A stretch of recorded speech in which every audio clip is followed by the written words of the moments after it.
This is Death or Prison, brought to you by leanonmeusa.org. The men you are about to hear have spent more than 50 years in prison. We bring you stories of hope and encouragement. Welcome to Death or Prison podcast, brought to you by leanonmeusa.org. To my right, I have my brother from the same mother, Raul Lopez. And to my left, we have a guest today, Mr. Jorge Goudie. Your aspect of both that of a criminal and also your Christian life, also being a returned citizen for many years now.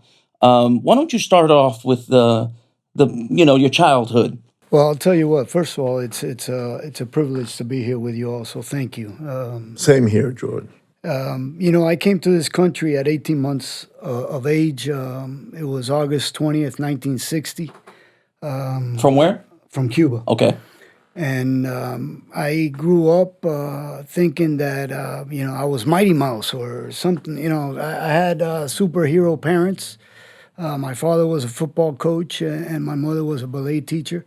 She had her own studio, and I was the youngest of six. I have four sisters and one brother. I couldn't do no wrong in my father's eyes. I was an athlete. I was a tough little guy.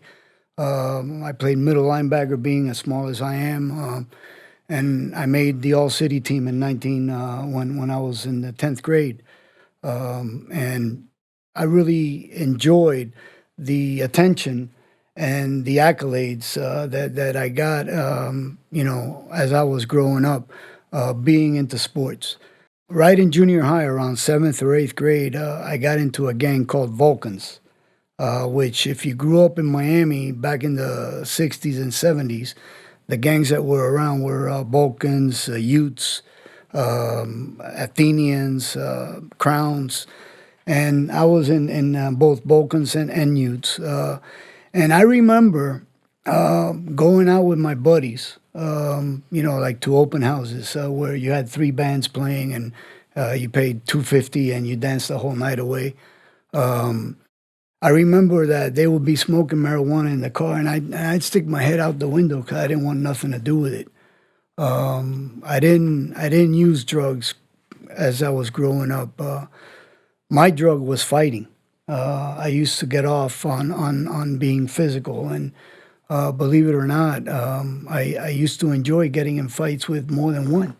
Now, if I can interject there for a second, because you look a little bit like your story is a little bit like ours. We had a good working dad, a dad that, was all about, bringing his kids over to this country so that we had a better life, obviously because of the communism in Cuba. Yes. A lot of the stories from returned citizens is usually they never had a dad, or their mom was a drug addict, or there was alcohol involved and there was abuse. And in my case, that wasn't the situation. We really didn't have an excuse to do what we did. But why do you? We want to know why do you think you were led to that type of violence or that type of idea of fighting? Well, I gotta tell you, my upbringing, my father, I could do no wrong, so I did whatever I wanted, and whenever I got in trouble, I blamed my sister, and then she'd get the brunt of it. And since I was my father's, I had a great family upbringing. I grew up, my father with the Cuban Revolution and all that. He was involved with the Bay of Pigs, and I would go to training sites in Big Pine Key and see the guys with the guns and training and stuff like that. So I grew up in a little macho environment. And my older brother was, he had a gay lifestyle, and him and my father didn't really get along. I didn't really get along with him until his last 3 years. He passed away in 1985. My brother was an incredible man, and I didn't have a chance to get to know him as much as I should have because of what I was doing. And what I was doing is I was already in a gang. I was already in Vulcans and Utes, and every day or so it seemed I would get in a fight. And like I said before, I used to relish in getting in fights. I looked forward to it. It gave me a false sense of bravado. It gave me a false sense of respect when you walk down the hallway of Coral Gables High School and people get out of the way. You know, they knew that I was a loose cannon. And I thrived in that. And that's the way I did life. Like I said before, I didn't get high. I didn't smoke marijuana or do any cocaine or anything like that till I was 17. And it was the second game of the season I got hurt. I got torn ligaments in my knee, and I dropped out of school. Excuse me, Jorge, if I'm going to jump in here because something came up and I thought that we just touch on this a second. A lot of times, like my brother was saying, we talk about dysfunctional families.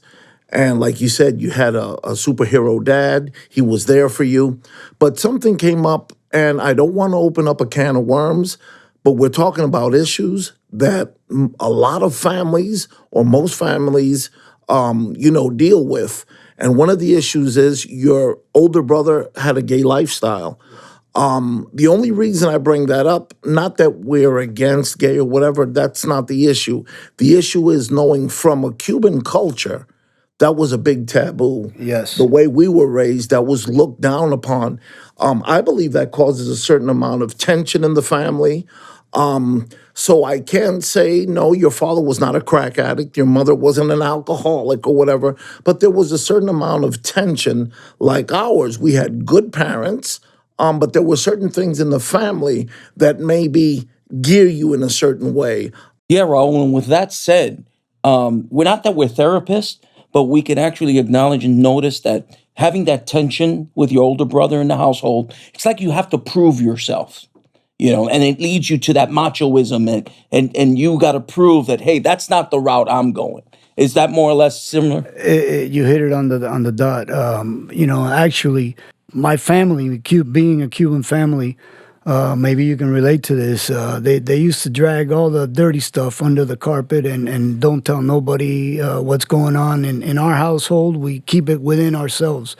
So I had to hide the fact that I was embarrassed to have a gay brother. And that is my truth until I finally came to know that God loves the sinner. He doesn't like the sin. That's right. And so, therefore, I have a great admiration for people of all phases of life, whatever that is. I know how to respect people today. And that's something that the values and the morals that were instilled in me as a young man, I still hold on to today, even though I forgot about them when I was, doing other things which we'll get into.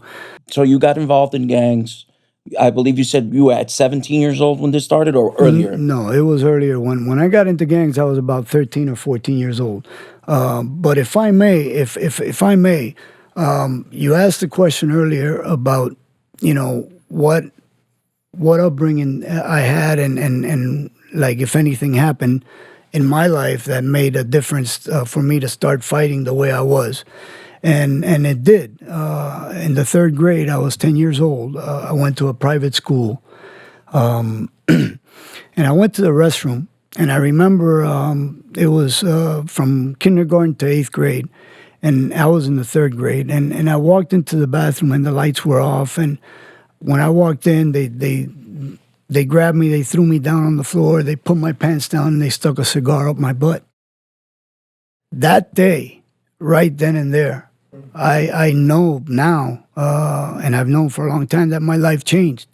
I never told my parents, I've never told my parents, I never told my friends, I never told anybody till 2006, and I'll share that when we get to there.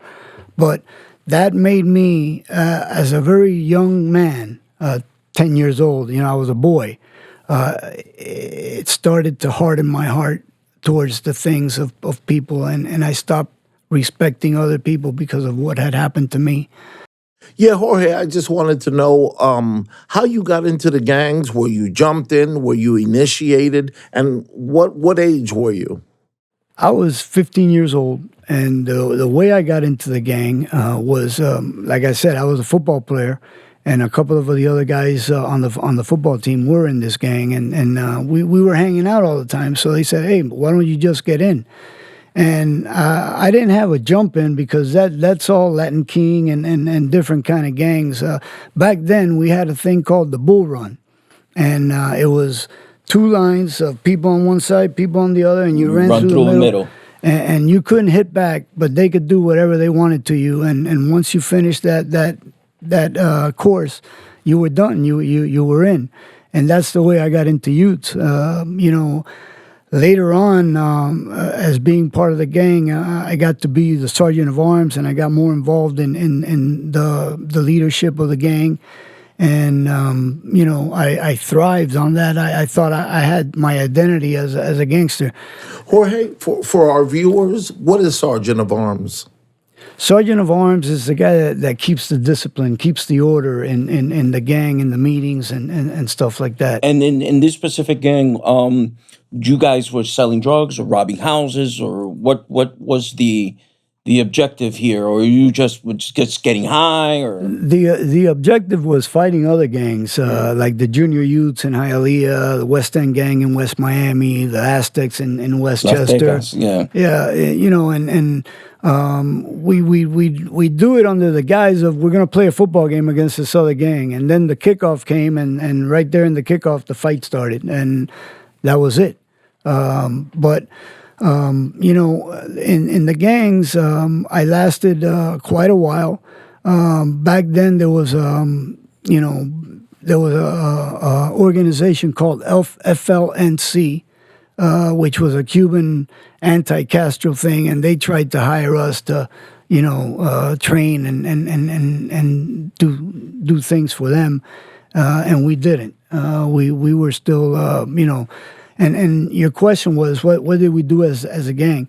We used to break into, like supermarkets and take all the beer and then go to Crandon Park, Lot 2, and have a great time. I thought that, that life couldn't get any better. I really thought I had gotten there.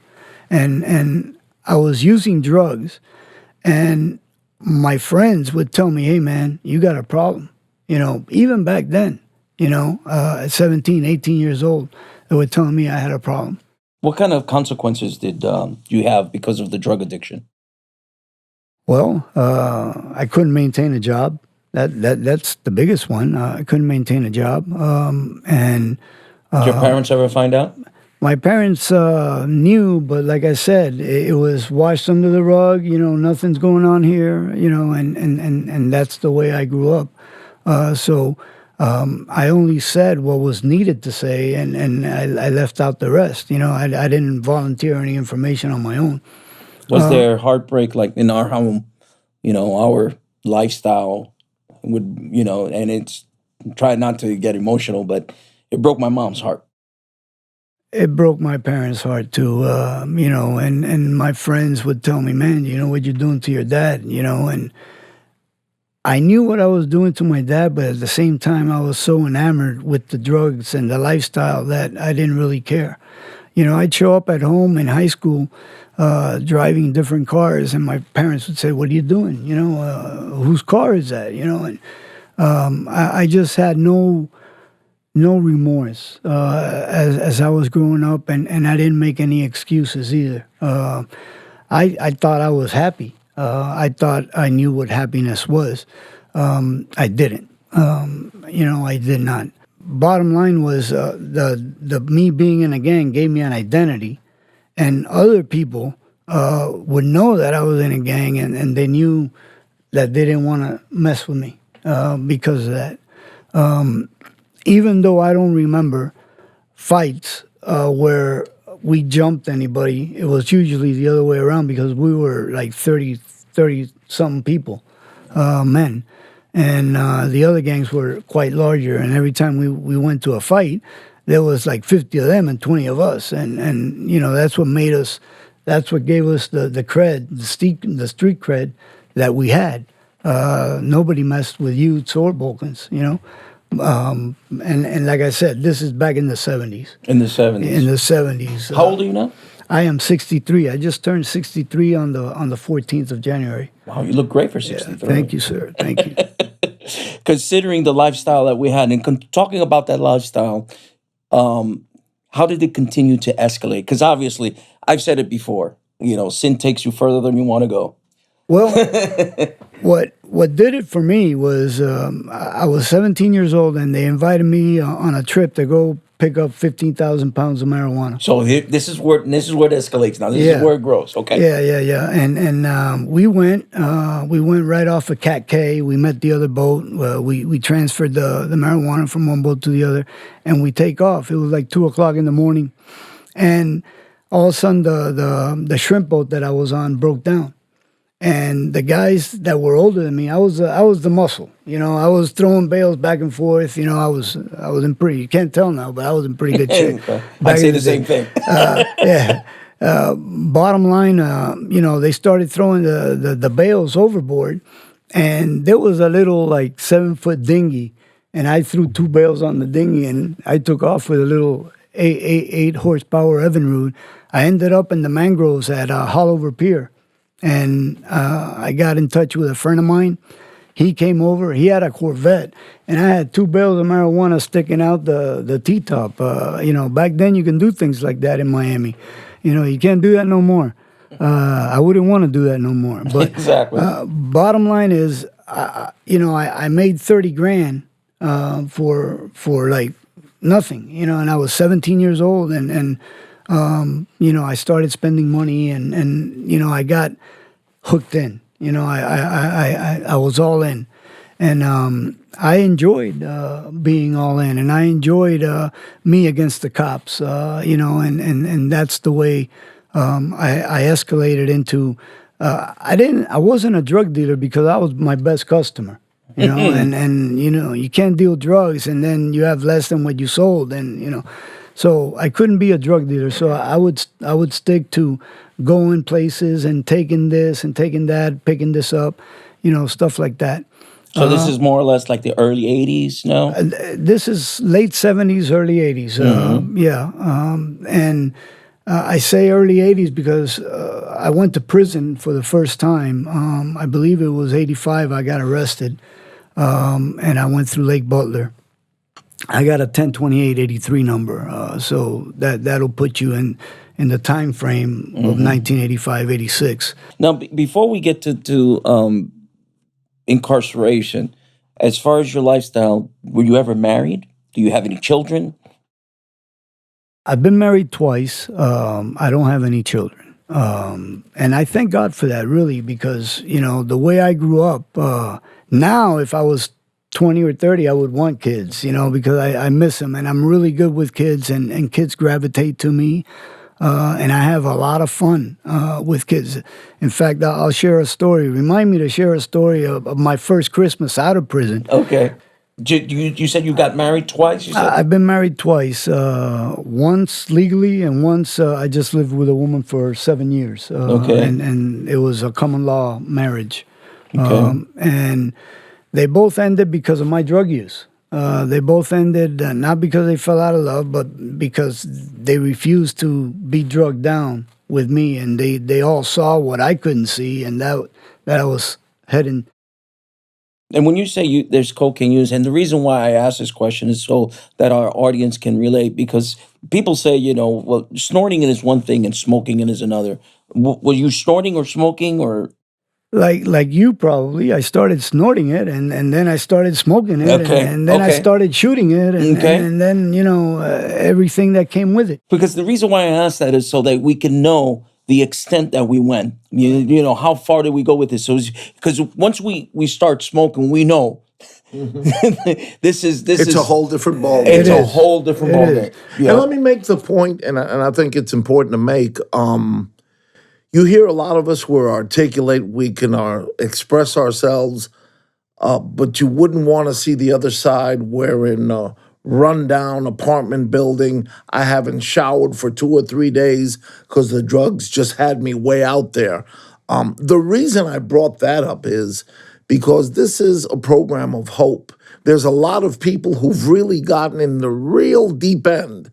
And you sometimes wonder, will I ever get out of here? I used to think that I'm going to die this way, no hope.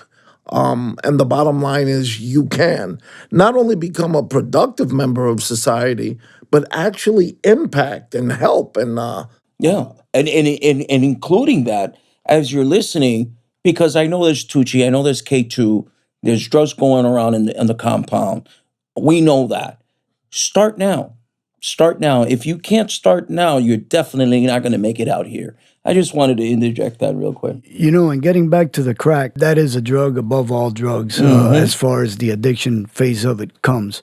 And I'm grateful today that it only lasted 8 months, and that's because I got arrested. And you know, I didn't get arrested, I got rescued, you Yeah, know, he's right. and that's what happened in my life. so in 1985, you got arrested. What was the charge? Was there a warrant for you, or? There was no warrant for me. What there was I went nuts stealing things from stores. I'd go to Burdines and steal suits and go to the other Burdines and trade it in and get the money and go get my drugs. You know, that I shoplifted. You know, there's no other word. You know, I wasn't a fancy thief. I was a down and out, bottom of the barrel crackhead that went and shoplifted stuff to you know, get high.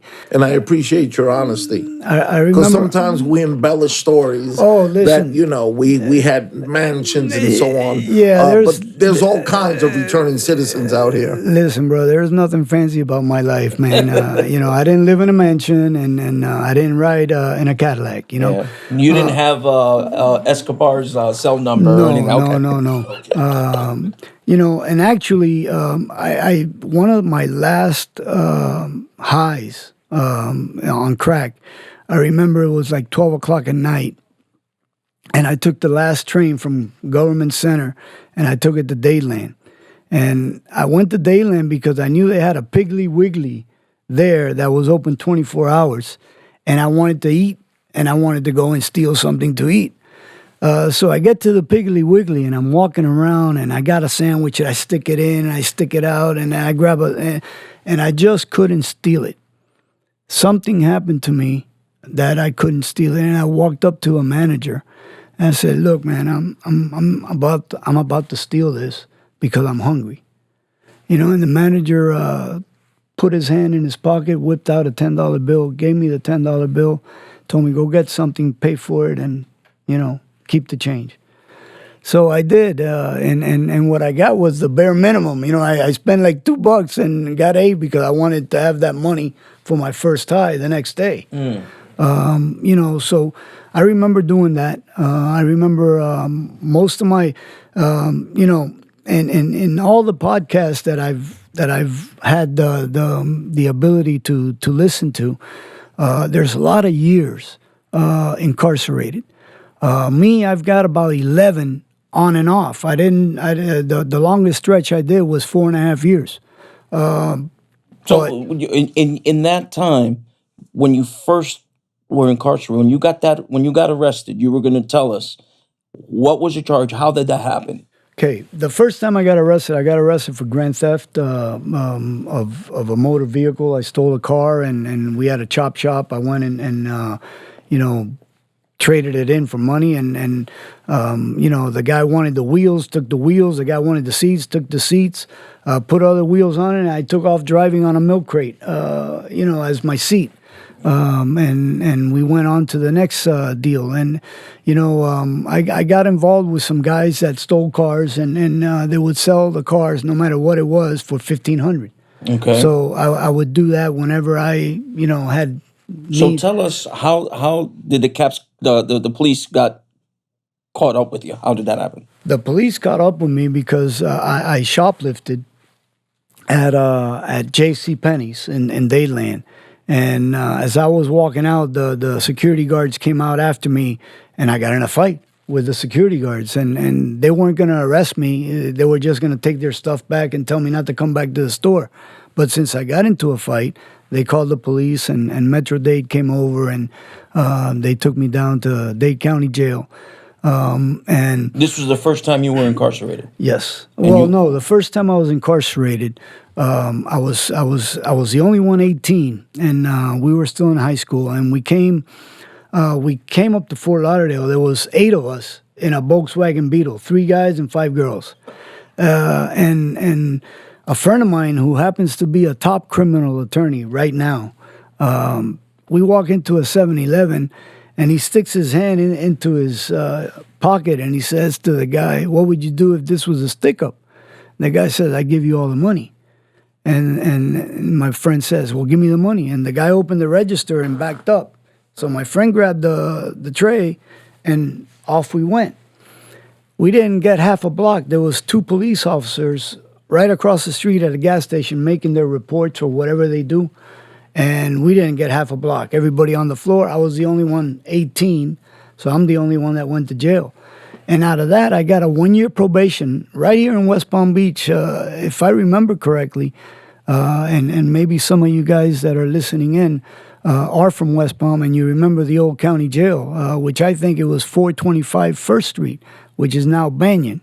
And I remember it so vividly. I was 18, first time in jail. I had my friends from the gang that had been to jail, that had been to prison, and told me what to expect. So I knew right off the bat that whoever tried me, I'd rather get in a fight than back down, because then I'd never live it down. You guys know about that. So sure enough, I went to jail in West Palm Beach. There was a couple of really famous characters in the jail cell with me. There was one guy they called Captain Cash. He was Florida's first $1 million bond, and he paid it in pennies. He had a Brinks truck come up to the thing in pennies. I'll never forget that. I heard of that. And I'm the little guy growing up that when I went to see The Godfather, who did I want to be? I wanted to be Sonny, and he got killed, but he was a tough guy, Right. So when I went to the movies, I didn't want to be the good guy. I wanted to be the bad guy. I wanted to be the guy dressed in black. No intention of Johnny Cash, but other than that, that's what I wanted. Right. I wanted to be the gangster. Exactly. In fact, well, this is further on, but when I came to know the Lord, one of the guys that was with me incarcerated called us Gangsters for Jesus, at Belglade. We had a little group called Gangsters for Jesus. Okay, so now you have a 1-year probation, and how did you violate that probation? I violated it with dirty urines, with other criminal charges, more shoplifting.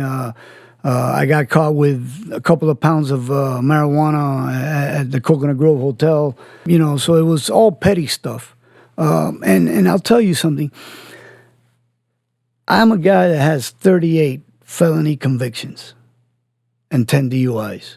All right? I had my first 3 DUIs when they were called DWIs, driving while intoxicated. And I was 16 years old, and we went to a party, and we stopped at 7-Eleven, stole some Boone's Farm apple wine. I don't encourage anybody to drink that. It's nasty stuff.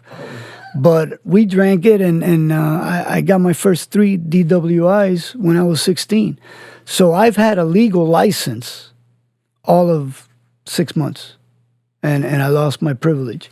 The last one was in 1990 in the Dalles, Oregon. So you've had in and out of prisons a few times. In and But out the of jails first- and prisons. And prisons. But the first time, we finally get 1985 for grand theft. For grand theft, they gave me, I think it was 30 months. I went to Lake Butler. At Lake Butler, I have a relative that played for the Gators, and Doc Lockie, who was the recreational supervisor at Lake Butler, he played. He played for Florida State, and he was on the same All-America team as my cousin. And I went up to him and started talking football. And he told me, hey, man, if you stay here as a permanent, 6 months after, you can pick the prison you want to go to. And that's what I did. I was my first time in prison. I stayed as a permanent at Lake Butler. I was dressed in white. I thought I was really cool. And then 6 months down the road, I asked for Florida City. Now, with that said, we're going to go ahead and close this segment, and we'll pick up on that on the next one. Okay. Once again, this is Death or Prison Podcast, brought to you by leanonmeusa.org. To my right, my brother Raul Lopez, and to my left, Jorge Goudie, my other brother from another mother. And we invite you to come next time and listen to the rest of Jorge's story. Once again, thank you for listening. This is Death or Prison, but we like to say, choose life. Choose life. I like that. Lean on Me USA, in partnership with Alpha USA, wants to connect you to a welcoming church. To begin a new life, call 314-607-8850.